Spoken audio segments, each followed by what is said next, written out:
네, 여러분 반갑습니다. 세계사 올인원 중국사의 10번째 시간이고 청나라에 대한 이야기를 교과서의 내용을 중심으로 소개를 시켜드리도록 하겠습니다. 저는 박세훈이라고 하고요. 여러분 바로 시작해 보도록 하는데 자, 그 전에 일단 기반이 되고 있는 교재는 이 교과서를 토대로 하고 있는 요 올인원 교재가 되겠습니다. 자, 그래서 이제 청나라 파트가 되겠고요. 그리고 이거를 이제 핵심들을 흐름을 살리면서 정리가 된 노트, 필기 노트를 제가 함께 또 소개를 시켜드리고 있는데 자, 이렇게 또 필기 노트 명으로부터 이 청나라로 넘어가는 이 내용들 이렇게 기반으로 해서 설명을 드릴 거고 사실 이 올인원 교재 같은 경우는 이 뼈대를 중심으로 한 노트 필기 자료도 사실은 굉장히 상세하거든요. 그래서 요거를 바탕으로 이해가 됐다라고 하면 요거는 그냥 쭉쭉 읽어 나갈 수가 있습니다. 쭉쭉 읽어 나갈 수 있고 그냥 부연 설명이 조금 더 들어가 있는 그리고 문제들을 대표적인 기출 문제가 조금 수록되어 있어서 바로 적용을 해볼 수 있는 뭐 그 정도의 차이가 있다라고 볼 수가 있겠습니다. 그래서 기반 제가 이렇게 올인원 타이틀을 걸고 유튜브 클립을 만들 때는 이 뼈대 노트를 중심으로 먼저 잡고 간다라는 것을 말씀을 드릴 수가 있겠습니다. 자, 그러면은 바로 이 올인원 오늘 내용을 시작을 해보도록 하겠습니다. 어, 자, 여기부터 한번 가볼게요. 그러니까 이제 요즘 학생들 같은 경우는 또 과연 알까? 이 장면을 알까? 이런 생각이 좀 들기는 하는데요. 여러분들은 청나라라고 하신다면은 청나라라고 한다면 어떤 이미지가 좀 먼저 떠오를까? 좀 궁금합니다. 전 두 가지가 떠오르는데 하나가 바로 우리가 이 황비용 머리라고 하는 이 변발 이게 생각이 나고요. 자, 그다음에 또 뭐 이런 것들도 있습니다. 뭐 지금 변발의 모습이 계속 나오고 있는데 이게 이제 정확히는 대머리를 이제 가리키는 건 아니죠. 앞은 이렇게 다 밀었고 뒷머리를 닦는 형태로 어, 이제 만들어진 건데 서양인들이 이거를 갖다가 이제 피그테일이다라고 하면서 뭐 돼지꼬리라고 하면서 조롱을 한 사람들도 좀 있었습니다. 초기도 완전 이런 형태는 아니었다고 해요. 초기에는 뒷머리를 이렇게 화면에서 보시는 것처럼 많이 남긴 거는 아니었고 어, 더 좀 밀었던 것 같아요. 그러니까 이렇게 뒷머리를 지금 보면은 꽤 많이 남기고 있죠. 이게 이제 청나라에서도 좀 후기의 스타일이었다라고 합니다. 그 다음에 형태는 좀 다른데 몽골뿐만이 아니라 뭐 거란이든 여진이든 우리가 흔히 말하는 그런 유목민족들 같은 경우는 이렇게 또 변발 형태를 하고 생활을 했습니다. 바깥 생활을 하고 그다음 전투가 굉장히 일상화되어 있었기 때문에 그거에 최적화된 그런 머리 스타일이었을 것이다라고 인류학적으로 또 분석을 하고도 있죠. 자, 다음 거 한번 가보겠습니다. 자, 또 이것도 생각이 납니다. 이거 제가 이제 드라마 한 장면 보면 이제 한 장면을 보면서 그렸던 그림이었는데 1636년 일로 또 많은 대중들이 이 청나라를 생각하지 않을까 이런 생각이 듭니다.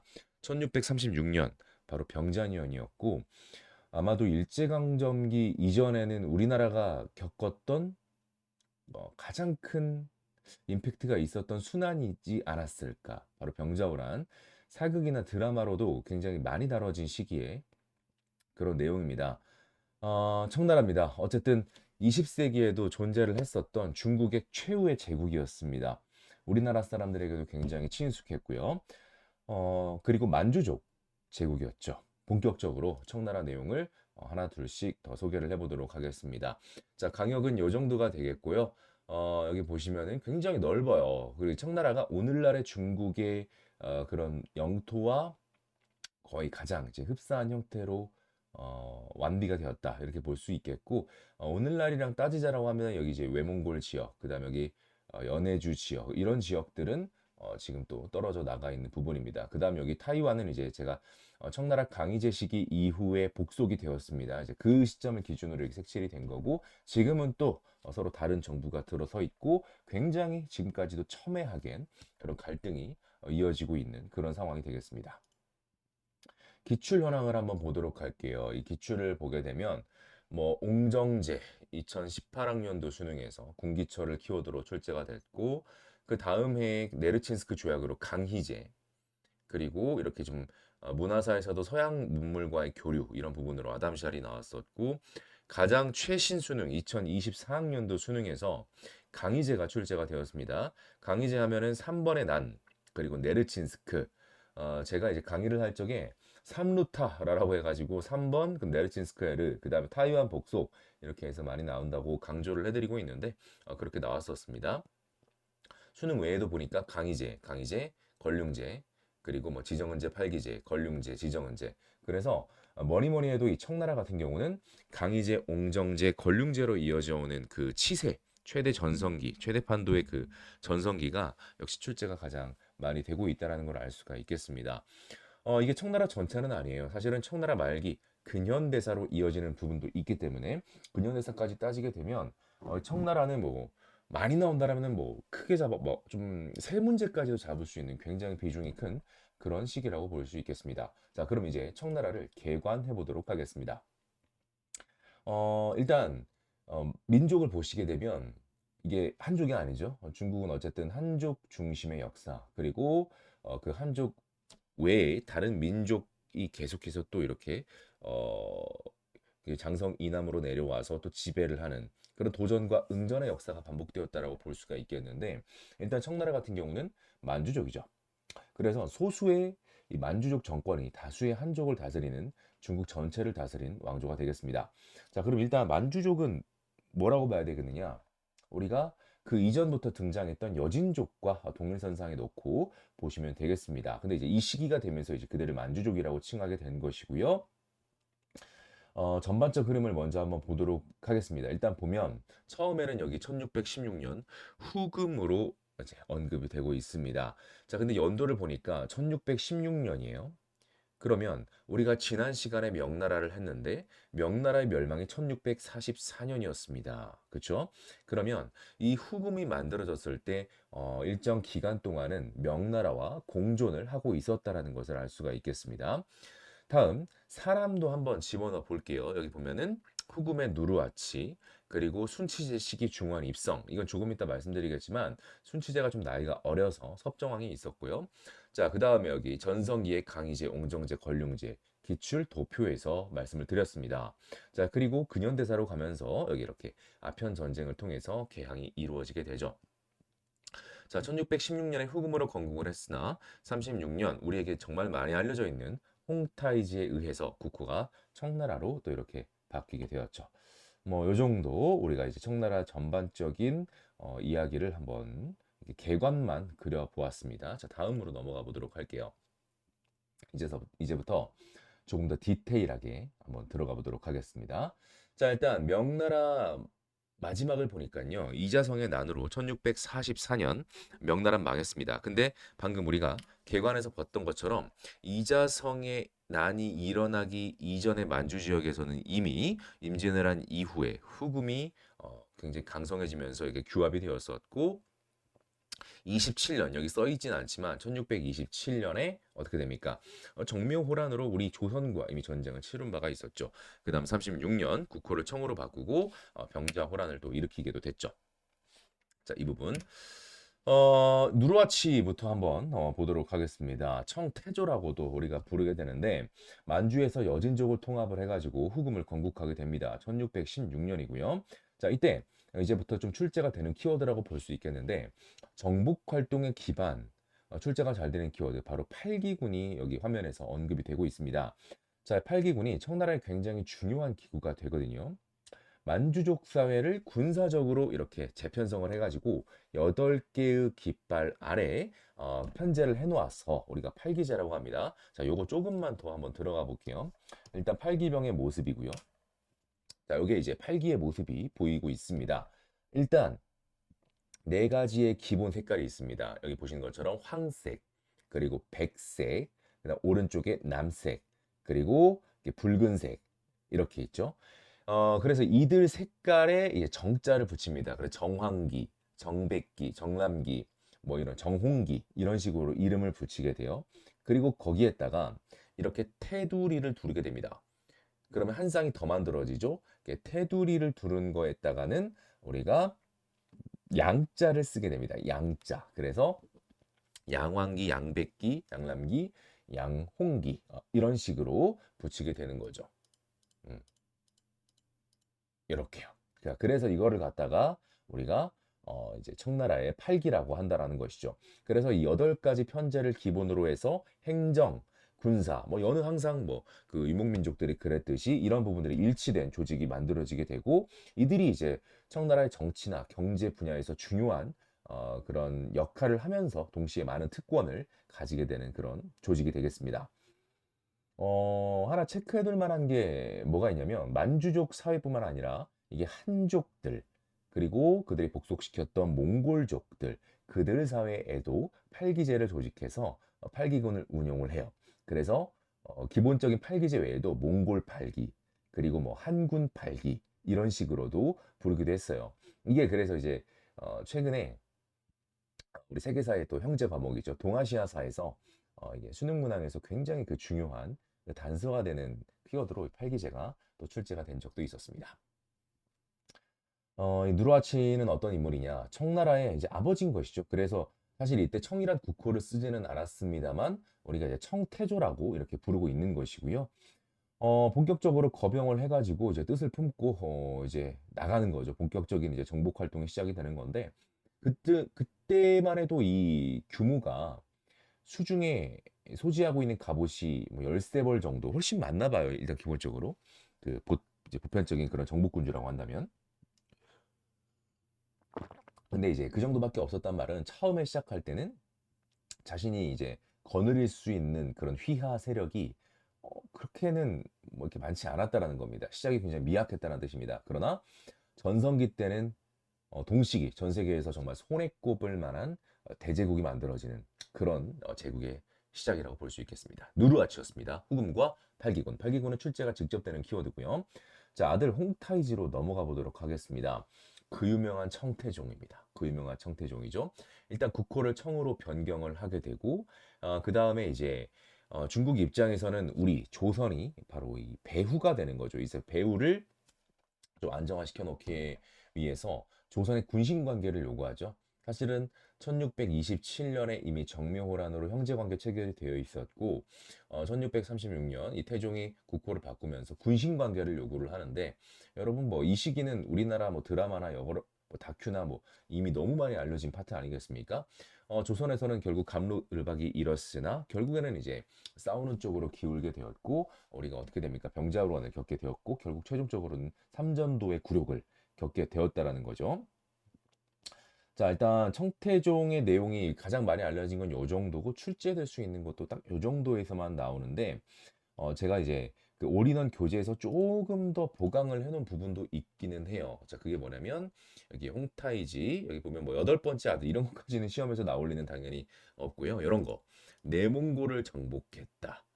연호를 숭덕이라고 이렇게 개원을 해서 연호를 열었다. 이 정도는 우리가 이제 여러 검정 교과서의 모든 내용을 제가 이제 하나로 모아놓은 그런 교재가 되기 때문에 이런 것들을 조금씩 일부 교과서의 내용이지만 이렇게 추가를 제가 해놓은 부분도 있다라는 것도 조금씩 이렇게 소개를 이제 시켜드리도록 하겠습니다. 그러니까 몽골은요 계속 있었어요. 이 몽골 부족이 뭐 원나라가 이제 명에 의해서 멸절이 된 게 아니라 북쪽으로 축출이 되었기 때문에 이 몽골은 계속해서 존재를 했고 명나라 때도 굉장히 골칫거리였고 청나라 때도 이 청초반까지는 그런 골칫거리였는데 청나라 때 이제 결국 복속을 시키게 되는 거죠. 또 우리에게 또 뼈 아픈 부분이 뭐가 있을까요? 조선 침공했던 거 이거는 뭐 말씀을 아까 이제 드렸고요. 사극 최근에 언급된 사극 중에서 요런 것들 제가 생각나는 것만 한번 정리를 해봤거든요. 한 요 정도 나오더라고요. 추노는 요즘 학생들은 이 추노는 드라마는 잘 모르는 것 같아요. 드라마는 잘 모르는데 이거는 압니다. 가슴이 대인 것처럼 요거는 알더라고요. 이 OST는 너무 유명해서. 근데 이 OST도 그 임재범님의 노래가 아니라 그 개그맨 김준호님의 그걸로 좀 알고 있는 것 같은데. 하여간 추노에서도 병자호란 이후 시기를 다루고 있죠. 아마 인조 때를 배경으로 하고 있었던 것 같고 인조 때니까 인조 이후 이야기였나? 하여간 그 다음에 이제 연인. 2023년 가장 핫했던 사극이었죠. 남궁민 배우와 안은진 배우였나? 굉장히 아련하게.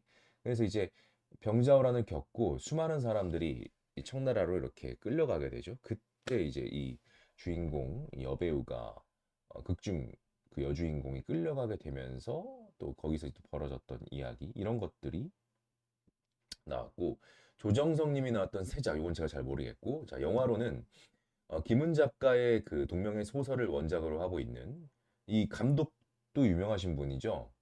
오징어 게임을 또 만드셨던 그 감독의 또 이병헌, 김윤석 배우가 열연했던 남한산성 상당히 수작이죠. 여기에 당장 흥행 대중적인 흥행이라고 한다라면 좀 아쉬운 부분이 있었지만 나중에 또 찬찬히 이렇게 여러분 혼자 감상을 하게 되면 상당히 볼만한 영화 또 남한산성이 있었고요. OST도 류이치 사카모토가 작업을 또 했었죠. 남한산성. 그래서 이 남한산성에서는 이제 화친을 맺을 것이냐, 끝까지 싸울 것이냐, 이 명에 대한 의리를 저버리지 않아야 된다. 뭐 이런 것들로 서로 이렇게 의견이 갈라지고 서로 충돌을 하고 이런 부분들이 굉장히 잘 그려졌죠.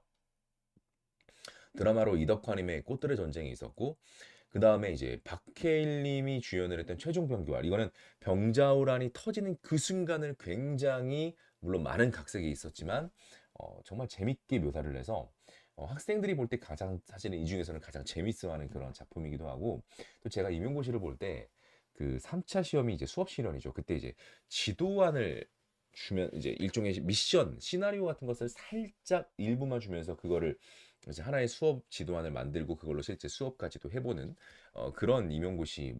아마 그해 임용 보셨던 선생님들은 다 기억이 나실 거예요. 제가 말하면 전국의 역사 선생님들이 다 그 문제가 기억이 나실 텐데, 최종병기화를 제가 그때 영화를 안 본 상태였는데 임용고시에서 이게 이 최종병기화를 응용하라는 문제가 나와 상당히 좀 당황했으나 그냥 잘 지어내면서 그걸 했던 기억이 나네요. 그래서 이런 정도로 굉장히 아마 제가 놓친 것도 있을 텐데 워낙 극적인 순간이다 보니까 많이 응용이 되는 그런 파트이기도 했죠. 자, 병자호란이었고요.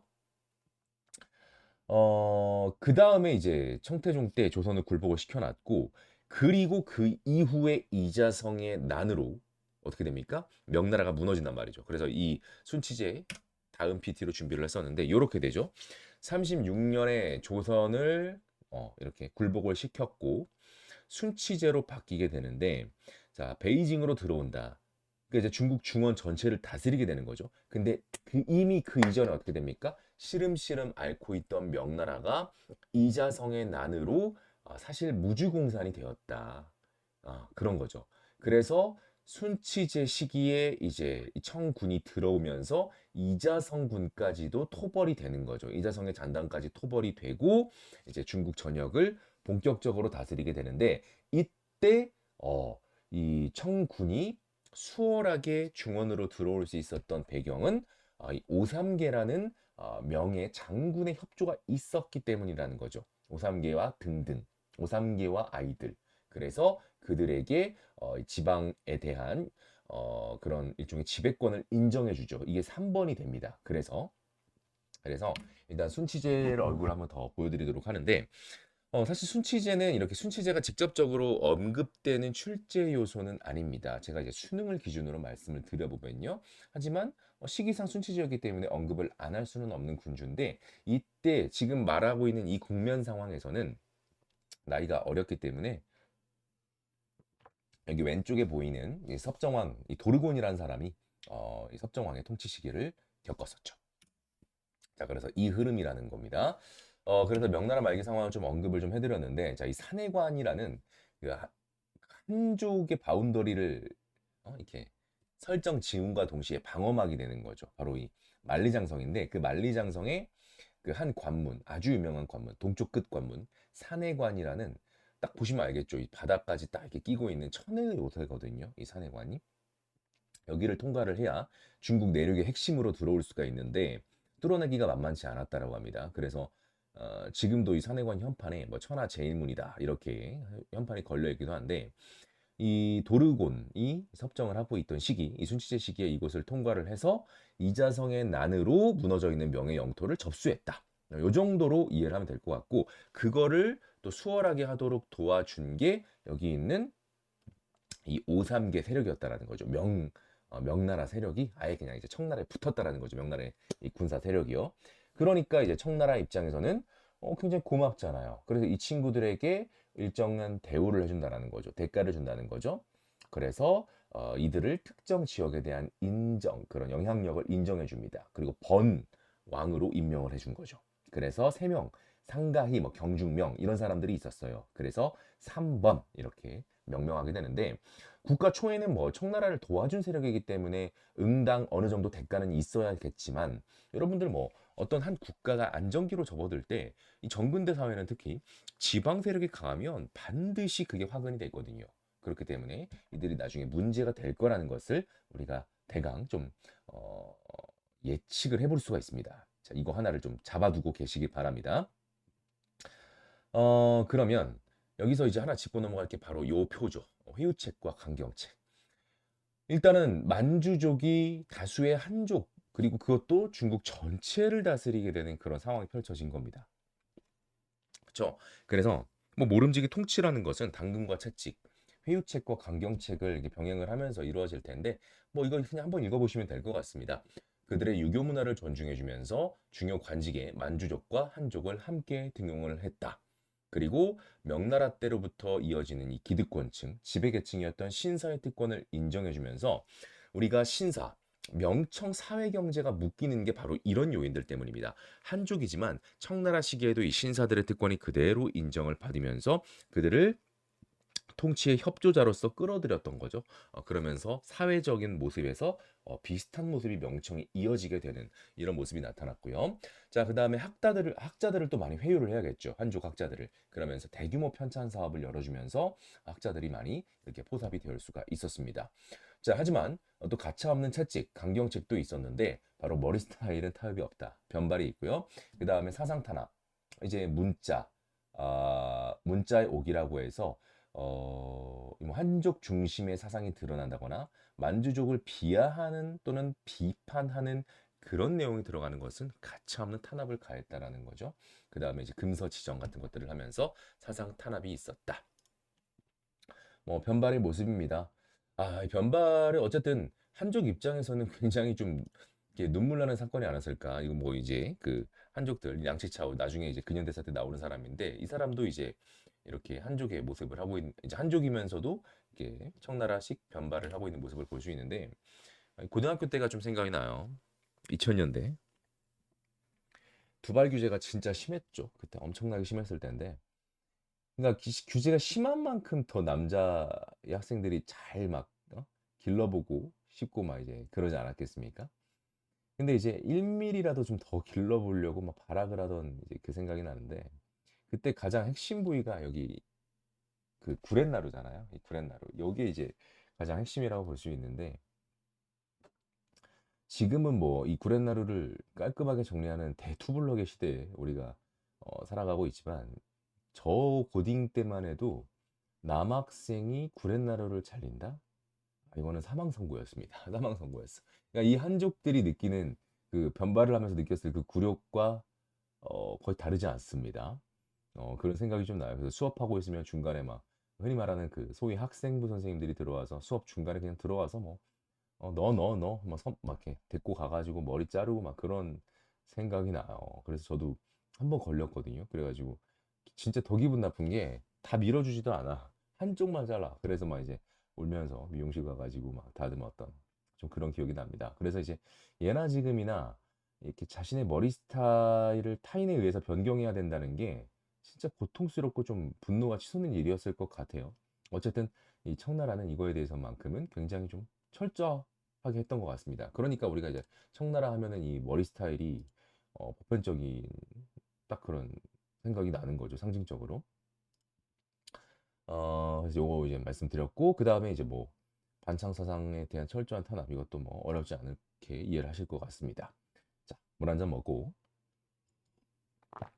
자 갑니다. 자 이제 이게 수능으로 치면은 진짜 출제 밭이 되는 거죠. 엄청나게 출제가 많이 된. 그리고 왼쪽에 보이는 이 쇼상화도 실제 수능 문제에서 이렇게 출제가 되었던 바로 그 그림이 되겠는데요. 일단 제위 시기만 한번 보죠. 17세기 중반, 1661년, 그다음 18세기 초반인 1722년까지 굉장히 오랜 그런 치세를 했네요.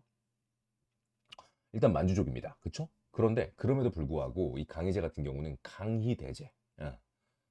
역사상 가장 그러니까 모든 중국에 존재했던 그 왕조를 통틀어서도 가장 높은 평가를 받는 그런 군주 중에 하나입니다. 이 사람이.